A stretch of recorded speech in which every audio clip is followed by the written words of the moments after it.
और चलिए इस बुलेटिन में सबसे पहले आपको दिखाते हैं बाढ़ बारिश की वजह से कैसे इस वक्त देश के कई हिस्से बेहाल हैं। मध्य प्रदेश, राजस्थान और पश्चिम बंगाल में अभी भी बाढ़ के हालात हैं। सबसे बुरा हाल मध्य प्रदेश का है, जहां पर अभी भी हजारों लोग बाढ़ प्रभावित इलाकों में फंसे हुए हैं। राजस्थान और उत्तर प्रदेश में भी बारिश से लोगों के लिए मुसीबत बढ़ी हुई है। कई इलाके पूरी तरह पानी में डूबे हुए हैं। 4 अलग अलग जगहों की तस्वीरें भी आप देख रहे हैं। मध्य प्रदेश, बिहार, राजस्थान, उत्तर प्रदेश, हर जगह बाढ़ और बारिश की वजह से लोग कई जगहों पर फंसे हुए हैं। लोगों का जीवन इस वक्त अस्त व्यस्त हो गया है। मुश्किलें कई लोगों के सामने।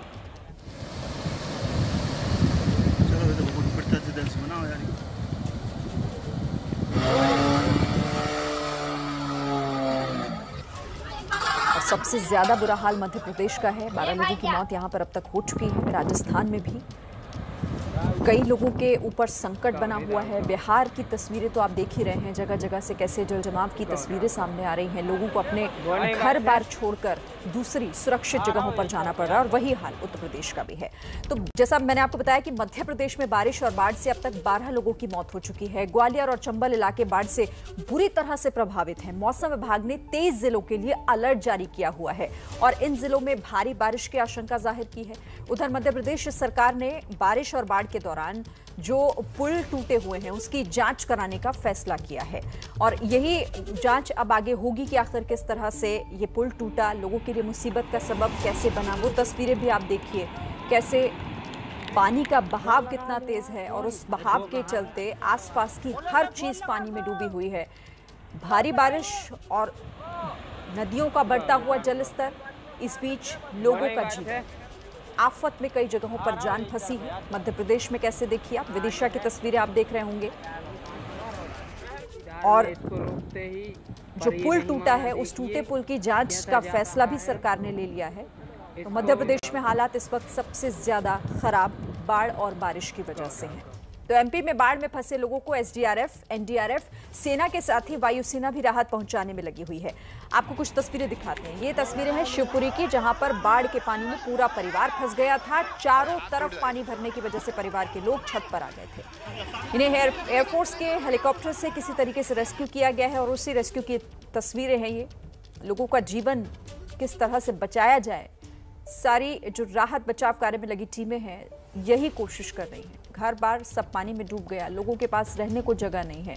कई जगह पर तो फंसे हुए हैं, राहत की उम्मीद लगाकर बैठे हैं कि राहत कर्मी कब तक यहां पहुंचे और इन्हें यहां से निकालकर दूसरी जगह ले जाएं। तस्वीरों को देखकर ही आपको अंदाजा लगाया जा सकता है, आप समझ सकते हैं कि ये मुसीबत का वक्त है और इस मुसीबत के वक्त में राहत इन तक पहुंचे सबसे पहले कोशिश यही हो रही है, क्योंकि ना घर बचा है, ना ही लोगों के सर पर छत बची है। सब कुछ इस पानी के चपेट में है और रेस्क्यू टीम के सामने चुनौतियां भले ही बहुत बड़ी हो, लेकिन फिर भी इनकी जो हिम्मत है, जो इनका जज्बा है, वो यही कि लोगों को बचाया जा सके। विदिशा की तस्वीरें भी आप देखिए। यहां पर एक युवक नदी पर बने हुए पुल को पार करते हुए कैसे उसी के साथ उस बहाव में बहने लगा। लोगों की माने तो कई लोगों ने युवक को पुल पार करने से मना भी किया था, लेकिन वो नहीं माना। बावजूद इसके वो पुल पार करने लगा और पानी का तेज बहाव आया और वो इसे रोक नहीं पाया। नदी में कैसे बहने लगा आप देखिए। ये डराने वाली तस्वीरें हैं और परेशान करने वाली, लेकिन साथ ही सबक देने वाली तस्वीरें हैं। पानी का बहाव अगर तेज है, नदी का जलस्तर अगर बढ़ा हुआ है, तो ऐसे में कोशिश ये होनी चाहिए कि बचा जाए ऐसी जगहों पर जाने से, वरना किसी की भी जान आफत में आ सकती है, जैसे उस वक्त इस युवक की आ गई।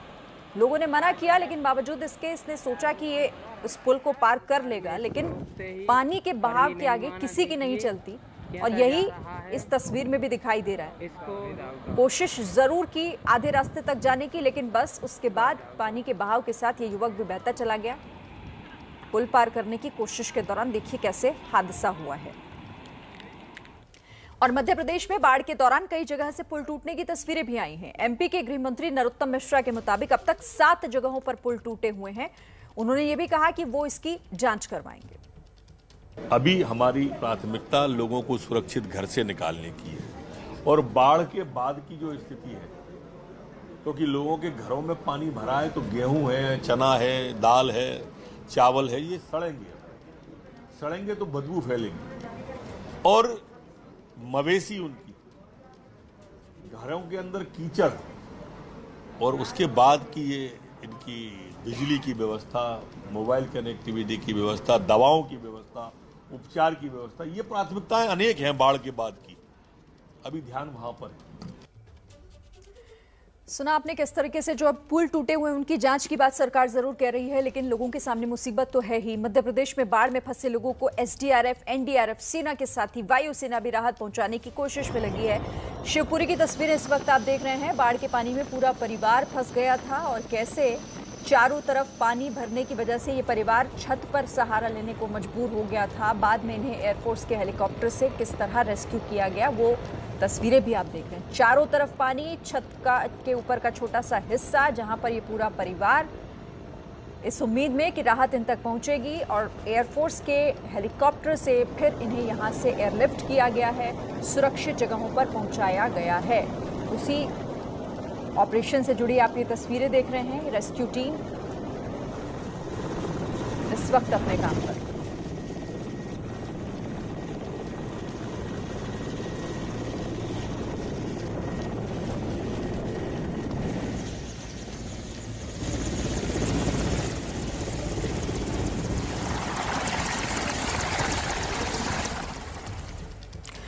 और देखिए, कुदरत की तबाही के बीच सो रहे सिस्टम पर भी सवाल खड़े हो जाते हैं, जो समय रहते बाढ़ पीड़ितों तक मदद नहीं पहुंचा पा रहे हैं।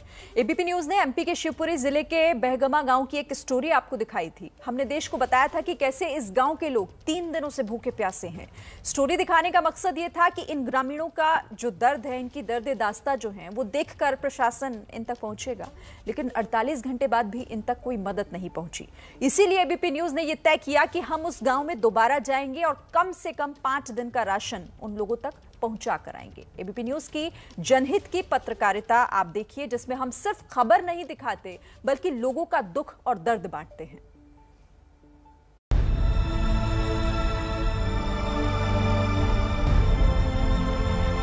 कुछ नहीं बचा, शरीर बचा बस।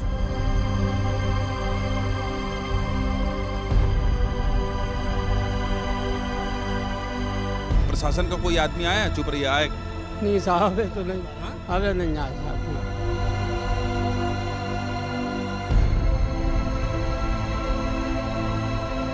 आप हिम्मत से हारेंगे तो फिर घर के लोग आपके पीछे हैं, कैसे संभालेंगे?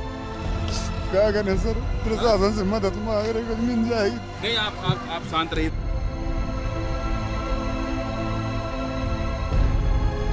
मैं महसूस कर पा रहा हूँ क्योंकि मैं यहाँ खड़ा हूँ और मैं इनकी आंखों में जो आंसू देख रहा हूँ, यकीन मानिए मुझे बहुत तकलीफ हो रही है।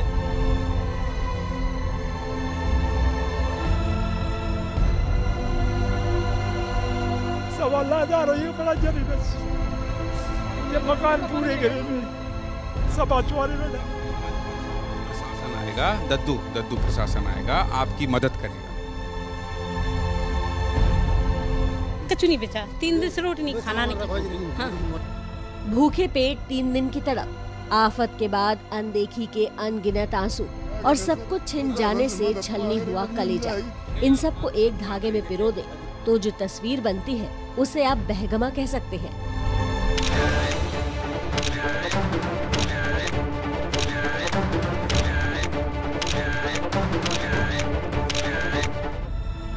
बहगमा एमपी का वो बदकिस्मत गांव जिसे पहले सिंध नदी के सैलाब ने उजाड़ा और फिर सियासी अनदेखी ने। एबीपी न्यूज संवाददाता ज्ञानेंद्र तिवारी ने 2 दिन पहले बहगमा की बदहाली की तस्वीरें दिखाई थी, बिलखती आंखों का दर्द दिखाया था।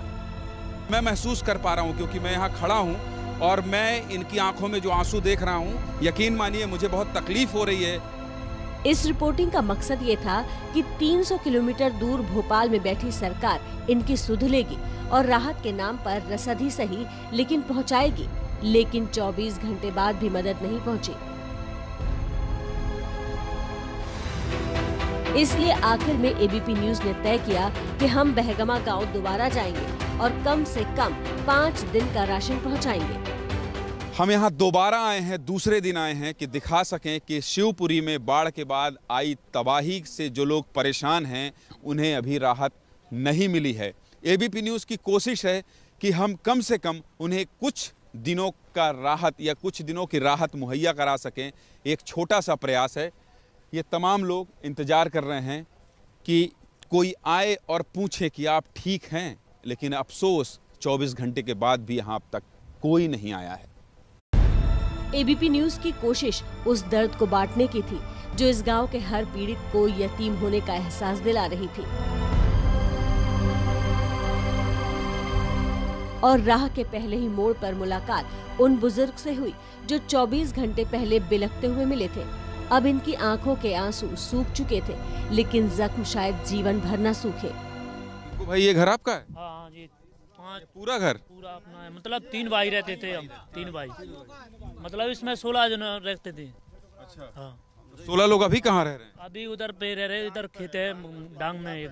अच्छा। हाँ। खाना पीना? खाना पीना देख रहे, थोड़ा थोड़ा बचा था तो उसको खा रहे। इनको भी दे दीजिए, ये लीजिए, इसमें 2-4 दिन के आपके खाने का है, चावल दाल आटा तेल सब कुछ है। और ये घर है, इधर आइए रिंकू भाई जरा, ये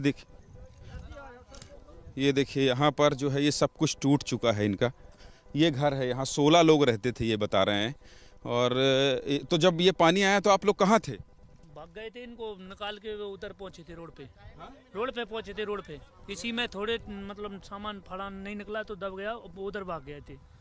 सामान पेटी वेटी अभी भी नहीं निकला? हाँ, नहीं निकला, ऐसा ही डला। तो खाना पीना कोई प्रशासन की तरफ से पैकेट वैकेट नहीं आया? कुछ नहीं आया, कुछ नहीं आया किसी की तरफ से नहीं। ओनली गांव वालों ने व्यवस्था करी है, जो तिनके घर मतलब थोड़ा उन्ना था बचाता, वो उनने दे दिया। सरकार किसी ने कुछ नहीं दिया, कुछ नहीं किया। देखिए, इसलिए कल एबीपी न्यूज़ की टीम यहाँ पहुँची थी और हमने देखा था कि लोग अभी भी परेशान हैं और खाने का कुछ नहीं है। इसलिए एबीपी न्यूज़ ने ये तय किया कि कम से कम एक छोटी सी कोशिश हो जिसमें 2-4 दिन कम से कम ये खा सकें। इसलिए लड़का है जी, मैं मतलब मेरी आपसे बात हुई? हाँ, तुम्हें सही भाई थी, है ना। ये राशन पानी हमने दे दिया है रिंकू। नहीं नहीं ठीक है, तो आपको 2-4 दिन का हो जाएगा। ठीक है, उसके बाद तब तक हो सकता है प्रशासन के लोग आए और मदद करें। ठीक है। कल आप रो रहे थे, अब दुखी मत होइए। नहीं तो दुखी जाइए, चुआने में डरे, अब चाहता कि मैं को मिल जाए तो रंग ही खाओ की किराया। ये परेशानी है। कल भी इनसे मेरी मुलाकात हुई थी और इसीलिए हमने तय किया कि आज फिर उनका दर्द, उन लोगों की पीड़ा क्या करें। ये जो अंतिम का शब्द है ना, क्या करें।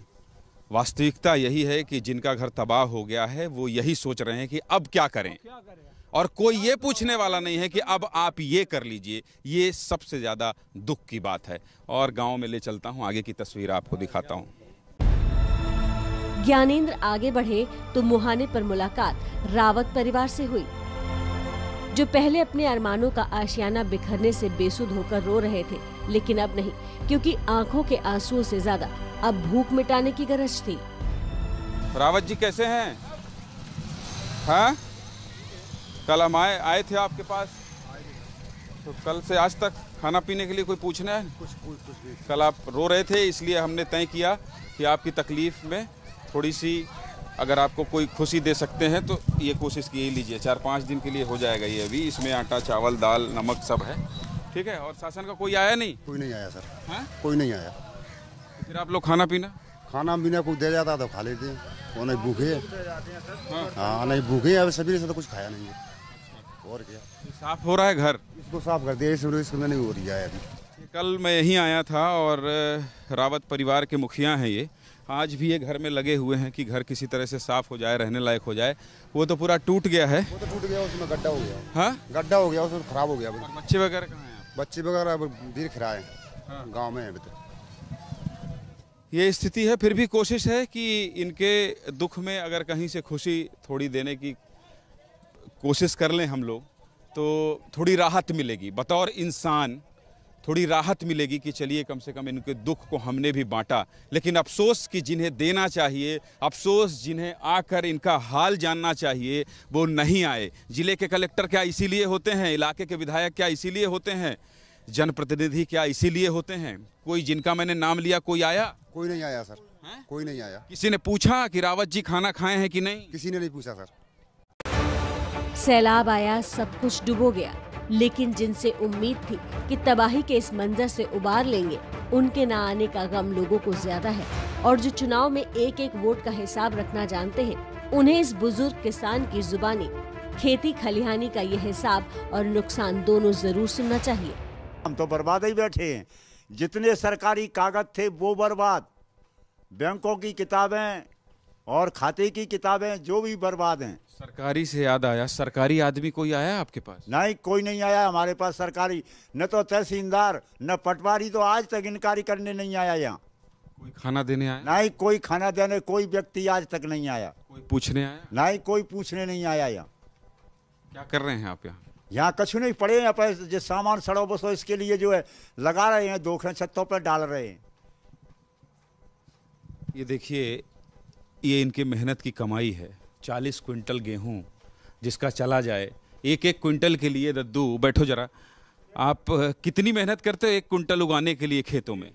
खेतों में इतनी मेहनत होती है कि 1200 का कट्टा एक, और डीएपी का कट्टा 1200 का आता है खाद का, एक कट्टा सुफर का 350 रुपये का, 1 क्विंटल यूरिया का, और मोटर का बिल। देखो साहब, चना मैं क्या कहूँ, मैं क्या बताऊँ आपको? कह तो रहे हैं दद्दू, सब परेशानी तो बता रहे हैं, अब इसे कैसे बताऊं, कैसे समझाऊं? कल से समझा रहा हूं, कल से एबीपी न्यूज़ समझा रहा है, जिम्मेदारों को दिखा रहा है तस्वीर। आइए पूछिए, जो विधायक हैं उनको देखना चाहिए, जो मंत्री हैं उनको देखना चाहिए। मुख्यमंत्री शिवराज सिंह चौहान हवाई दौरा कर रहे हैं, ज़मीन में उतरिए, इनको देखिए। आप प्रदेश के मुखिया हैं, आप नहीं तो कौन सुनेगा, क्योंकि आपका नीचे का सिस्टम तो पूरा ध्वस्त है। यहाँ के हालातों को देखकर तो मैं यही कह सकता हूँ। कैमरा पर्सन दुर्गेश साहू के साथ ज्ञानेंद्र तिवारी, एबीपी न्यूज़, बहगमा गांव, शिवपुरी। शिवपुरी एमपी के उन जिलों में शामिल है जहां सिंध नदी के सैलाब ने तबाही की तारीखें लिख दी हैं। सीएम शिवराज सिंह चौहान 2 दिन पहले तक लोगों को ढांढस बंधा रहे थे, अब भी वही कर रहे हैं। फर्क बस इतना है कि लाचारगी पर महाविनाश का पर्दा डाल रहे हैं। महाविनाश हुआ है, इसके पहले भी बाढ़ आती थी, लेकिन नुकसान सीमित होता था। यहाँ हजारों करोड़ रुपए का, तो मैं कहूँगा चंबल ग्वालियर संभाग में हमारा इंफ्रास्ट्रक्चर ध्वस्त हो गया। पानी इतने वेग से और इतनी तेजी से आया कि बाकी चीजें नहीं बचा पाए सिवाय इंसान की जिंदगी के। सैलाब के सितम से निपटने के लिए राज्य के साथ साथ केंद्रीय एजेंसियां भी लगी हैं। थल सेना और वायुसेना भी मदद पहुंचा रही है, लेकिन लोगों की शिकायत है कि आपदा के इस आफतकाल में कमी अब भी कोशिशों की है, क्योंकि राहत पहुंचाने का दायरा गिनती का है और पीड़ितों की संख्या अनगिनत। तो देखा आपने, ये हकीकत है, ये हकीकत है उन वादों और दावों को जो सिर्फ कागजी होते हैं, जमीन पर कुछ।